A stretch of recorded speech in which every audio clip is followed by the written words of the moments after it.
के अंदर जो घटना हुई उसको किस तरीके से देखिए, बीजेपी बार बार ट्राई कर रही है कि महाराष्ट्र में गुजरात करे। जब से बीजेपी पावर में आई है तब से लेके धार्मिक टेढ़ निर्माण करने की कोशिश कर रही है।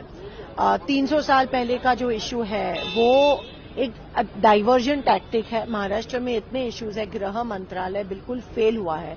Devendra Fadnavis age home minister is a big failure, और वो छुपाने के लिए ये चीजें ला रहे हैं।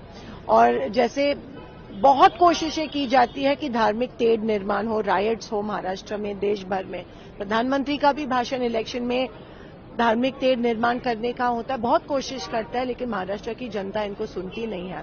जैसे राक्षसों को खून की जरूरत होती है, इस तरह वो राइट्स चाहते हैं, इस तरह वो लोगों की मौतें चाहते हैं।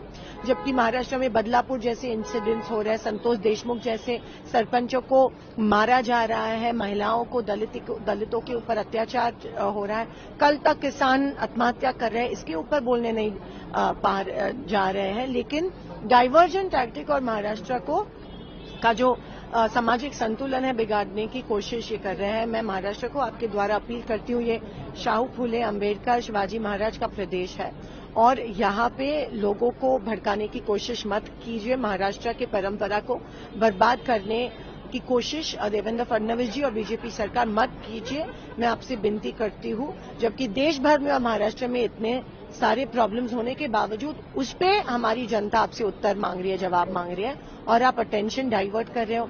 कल यहाँ पे मोदी जी को की तुलना शिवाजी महाराज से की, ये शिवाजी महाराज का अपमान था। शिवाजी महाराज के राज्य में कभी मणिपुर नहीं हुआ था, शिवाजी महाराज के राज्य में कभी किसानों की आत्महत्या नहीं हुई थी, शिवाजी महाराज के राज्य में कभी महिलाओं पे अत्याचार नहीं हुआ था। तो ये सबसे बड़ा अपमान है जो बीजेपी बार बार महाराज का करती है और देश में